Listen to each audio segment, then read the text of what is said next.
to Easy to Dre to anybody, OFTB, anybody. It was always love, man, because I think also is I didn't promise you nothing. You know what I'm saying? Because if I promise you something, I got to make good on what I say. You know, so I remember, and this is a real get down, man. And I don't think I've shared this story publicly. There's people. I want to hear it. That's what we call a Jopra moment. This is a Jopra moment. So let me give you a Jopra moment, bro. So I'm working at Power 106, and I'm doing the night show. And the night show we had Rap Attack. And Rap Attack, of course, you know, different markets do it. You know, we didn't own it. It was, you know, you put one record up and you put it up against the champion, and the champion either win or you knock the champion out, right? So I get somebody buzz the back door. All right, somebody go, one of my partners, DJ Ray, Sean Wan, somebody answered the door. They came back. They said, hey, somebody from Ruthless Records is here for Eazy-E. And I'm like, oh, okay, what's happening? They said, you know, Eazy-E sent you something. So I'm like, all right, well, you know, such and such dude come in. Now, I don't remember who the dude was, but I know that it came from Eazy. And so it was a bag. And in the bag, it had money in the bag. You know what I'm saying? So I looked in the bag, and, you know, I didn't know bread back then, like, you know, what the stacks look like. So now it was 25 racks, 30 racks, something like that. It could have been less if I looked in. It could have been more if I would have separated. So he was like, man, you know, Ruthless. And it probably wasn't from Eazy, but it was Eazy-E Ruthless. You know what I'm saying? And so they was like, you know, we got this record, so on and so forth. And now I'm in a position where I can pick the record to be played. You know what I'm saying? I could take this money and put that record up. And we did the votes where we were like, oh, you know, so who you want, Eazy-E, all right, you know. So anyway, we get the record off, and I told you, I said, you know what, man, I don't need this. You know what I'm saying? I needed it because I was broke as a motherfucker, but I don't need it for the record. I said, you know what, man, one day this week, we just see what it do. You know what I'm saying? So I put the record in, and it won on its own. But I didn't have to worry about, for one, anything that you do, and not just for Ruthless or whoever, sometimes anything you do, Joe, it's not going to be enough. I don't know when the tally ends. You know what I'm saying? So I can't say, give me the money, give me this, give me that. So it was easier for me, which is a great decision to even a young dude at that time, to not take it and let the record breathe on itself. I don't remember what the record was, but the record ended up going, I think, a week or two. I think we retired the record because you had 2 weeks. But that was also in good conscience where no one could look and say, oh, man, yeah, Big, you know, he's on the Olas, the plug Olas, the pay Olas, or this.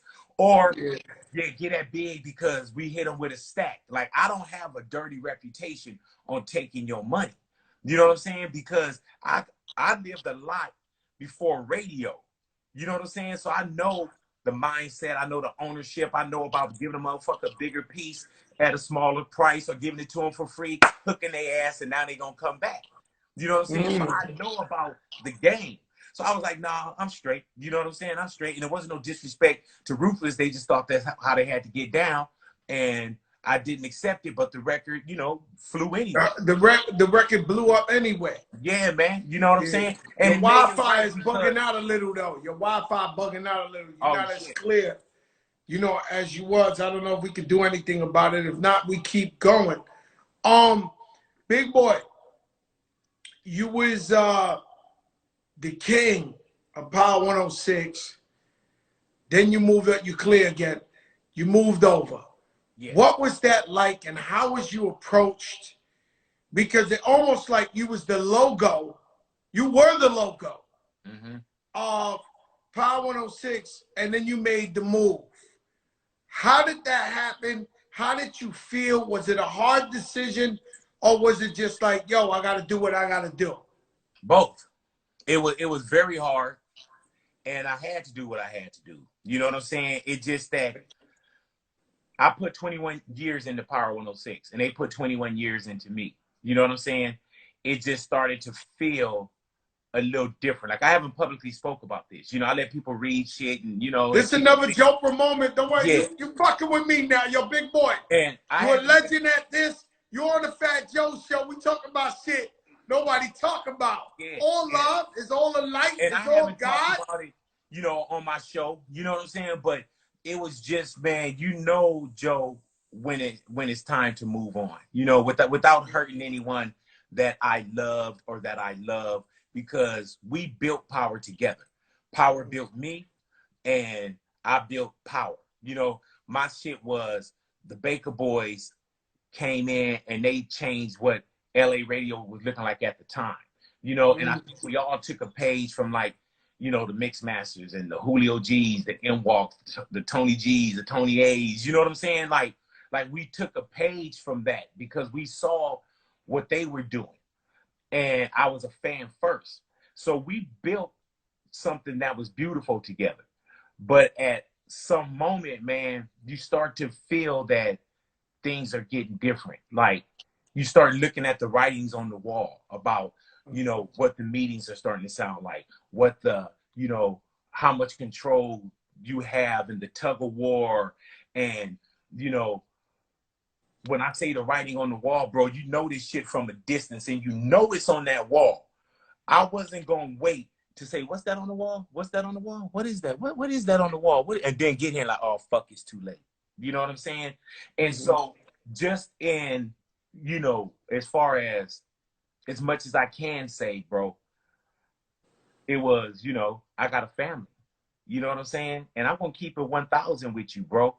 When the company was doing a certain way, I took a 50% pay cut. I've never told nobody that shit, Joe.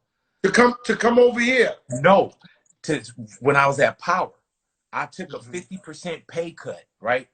And so when it came time to renegotiate, they said, you know, well, when we start, we'll put you back to where we were, and then we'll go and renegotiate. So I've never had a contract in my career where it went stale. But now, Joe, I'm not getting any contract. I'm not seeing anything. Then one day they come to me and they say, hey, you know, this is the offer. I didn't even look at it. I got in my car. I was happy because I was telling my wife, okay, you know, I don't know what's going to happen here. You know, it's a motherfucker, bro, to feel a certain way in your own insecurity. They made me feel insecure, bro. You know what I'm saying? And so when I looked at the offer, it wasn't about money. For one, it was still at the half or lower. All right, fine. So now we go through, you know, all this shit, man. And I just realized, bro, without, you know, just jumping from here to there, it was time for me to move on. It was time for me to move on, man. I laid on it. I prayed on it. You know what I'm saying? I asked. It's always been my gift and my curse, being very prideful and being very loyal. Yeah, yeah. And when the writing's on the wall for me as well, when I don't feel appreciated, yeah, you know, I feel like, you know, people ain't appreciating my contribution. And when I'm down with something, I go all out. Like you took a pay cut, you was there, and you hoping like, babe, you know, we got bigger bills, we got kids now, we got to pay schools, we got to this and that, and they not coming correct, right? I recently had a situation where I worked for a company, let's just say, and they called me and told me, Joe, you know, it's COVID, and, you know, things are different, it's COVID. So I'm listening, and I'm like, cool. I said, listen, and this one of these companies I work with, I love these people to death, right? Yeah, same. And yeah, I love them to death. But I said, listen, usually when I work with a company for a bunch of years and I'm loyal and they get great results, I get a raise. And so I've been working with you for years, and everything's been excellent. I cannot take a regression on pay. For that, I got to move on. I just can't do it. I can't take a cut back. I can stay where we at, and we can love each other and do whatever, but I cannot go backwards. Like, yeah. I won't do it. And so they got to figure out how much they appreciate you. Yeah. And my thing is this too, Joe. It just got to a point, bro. Things just felt different. You know what I'm saying? It felt different. So when people say, oh, big move for money, Power ended up matching the money. So why did I leave? You know what I'm saying? If it was just about, oh, the money, they matched it. Why did I leave? The reason why I left, bro, is because shit just started feeling different. I'm a grown motherfucking man first. So either we gonna do this business shit right with respect, or I'm gonna take it personal. And it was time for me to move on, bro. Like the same way, like when the shit happened, Joe, TMZ, everybody called me, bro. I held my mouth. You know what I'm saying? They put my deal in the paper. They talk shit about me. I never talked no shit about Power. I said, man, just let me go do what I have to do. You know what I'm saying? They sued me. They kept my library. They all that other shit that went there. I never said it. I've been gone almost 6 years, Joe, and I never told my truth. I said, you know what, man? I got to go over here and build something. And for me to build over here, I can't be looking over here. You know what I'm saying? We had a beautiful relationship. I fuck with so many people at Power, bro. It's just that it didn't end up working out. We had a great 21 years Time together. to move on. And you know, Doc is one of the greatest human beings I know on the planet Earth. Yeah, man. And so it definitely wasn't a bad business decision, because Doc, you know, he's family and he understands the game and he's for the people and he gonna make sure he got your back. I guess they gotta understand that. I know when I first walked in there and I seen you, felt weird. Yeah. I don't know if you felt weird in the news. But Joe, you gotta think, bro. I was at one station for 26 years. So I didn't know no one in the building except the people that I marched into the building with. I didn't know no other radio company except MS Power 106. So I would literally go on air and I would curl my toes in my shoes to not accidentally say Power 106, because that shit was automatic. Power 106, big boy, that automatic. So now it's like, that's not it anymore. You know what I'm saying? So it was very different, bro. It was very different to this day. Like, I don't run away from what we built together. I love Emmett. I love Power. It's part of your history. Yeah, and they gotta love me too. For you not to acknowledge that, you wouldn't acknowledge your legacy. Yeah, and I can go out today and somebody would say, oh, Big Boy Power 106. I don't correct them. You know what I'm saying? Like, you know what I'm saying? Like because that's what it's in their heads. I can't tell you to erase that just like that. Big Boy, let me ask you something. You Big Boy because at your biggest weight, how much was you at your biggest weight? Man, my surgery weight was your weight. Yeah. Yo, because I don't even know the number. When I got on to get my gastric bypass, they told me lose as much weight as you can. Weight like that, I could drop 20, 30 pounds, Joe, in a week just from water weight and a little bit of movement. So when I got on the scale for my surgery, I was 511 pounds. Joe, I was a size 64, 66 pants. I was an 8X shirt, which is extra, extra, extra, extra, extra, extra, extra, extra large. And I had 10X t-shirts in the closet. 10X. 10. But I was an 8X t-shirt, 8X shirt, size 64 and 66 pants. So, bro. Big Boy, the question is, you embrace being Big Boy. Your name is even Big Boy. I get to LA, there's 100 billboards, the fucking size of skyscrapers. You naked with flowers in your mouth, butt naked, big fat guy. And out of nowhere, what the fuck? You embraced being big more than anybody in the world. What made you want to go get surgery? You know what, Joe? Let me tell you, man. For one, people could say, oh, man, he was miserable. He was this. How could he be happy? Joe, I was so happy at 500 pounds. It was so happy that I had to be mind fucking myself or something because I could accommodate being 500 pounds.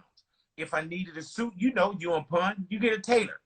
If I needed to fly, I could fly first class. If I needed a car, I had a bigger car. You know what I'm saying? And then I was never the dude where you pulled my shirt up and you talked about my titties and you was like, fat motherfucker, this and that. Like, people would literally roast or bag on motherfuckers and they'd go like this.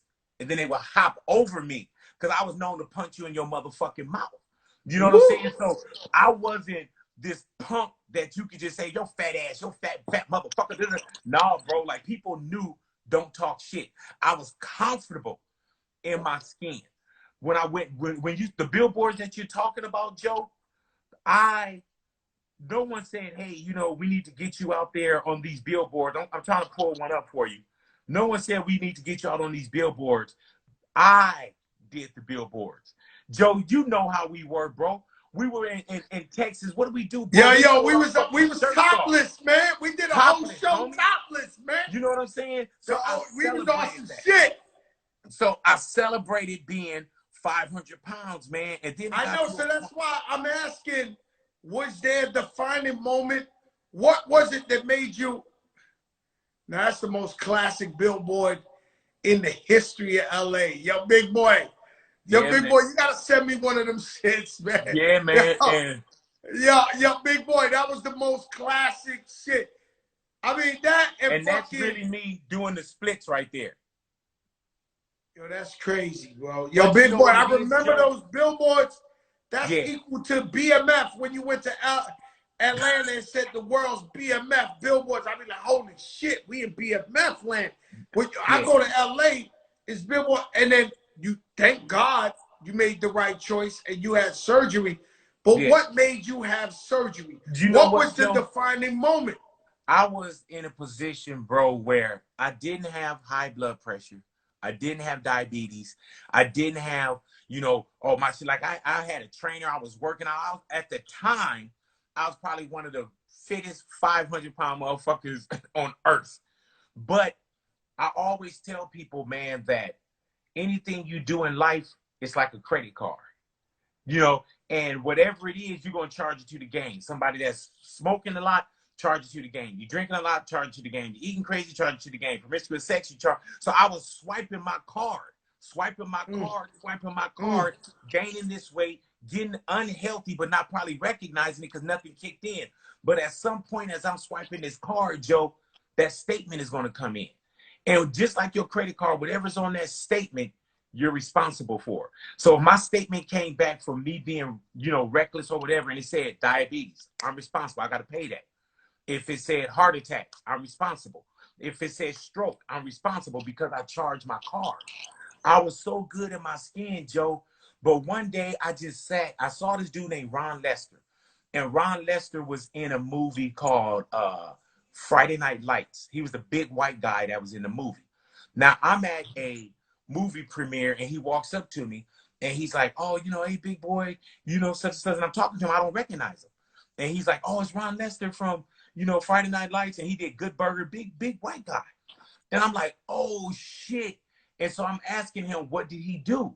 Now, I'm not thinking I'm going to get this surgery, you know what I'm saying, or a surgery, but I'm sitting in the movie theater, and I always had the aisle seat because I would fuck you up if I sat in the middle. There was just too much big boy hanging over. You know? So I'm looking at him, and I'm like, damn. So it wasn't an automatic switch that came on, Joe. You know what I'm saying? Even when my mom died, it wasn't like, oh, shit, I got to take care of myself. My shit was a dimmer. You know, it's like it goes and and then you see the light like, oh shit, I got to take care of myself. So at one point, Joe, I was thinking I got to do something about my weight. I got to do something. And I was thinking, I said, man, and I'm not one of those where I was just paranoid and this, but I said, I felt, Joe, that I was going to be dead in a year, bro. I felt that. I felt it, man. Like, you felt it. I couldn't get away. I couldn't get this out of my head. As much fun as I was having, as much everything, I said, man, you need to take care of you. This is before my wife. This is before my kids. This is just knowing that I'm going to die. And I wasn't one of those, oh, I gotta go to the doctor, I gotta do this, I'm so nervous. I just was like, you know what, dude? You're gonna fucking die, bro. You're gonna die. And so I asked myself, I was 32 at the time, Joe, right? So I said to myself, I said, do you see any 500-pound, 64-year-old men walking around? Any 500-pound, 64-year-old men walking around? Do you see it? And if you do, are they unassisted? Are they not on a walker? Do they have a breathing apparatus? So I said to myself, I said, no, you don't.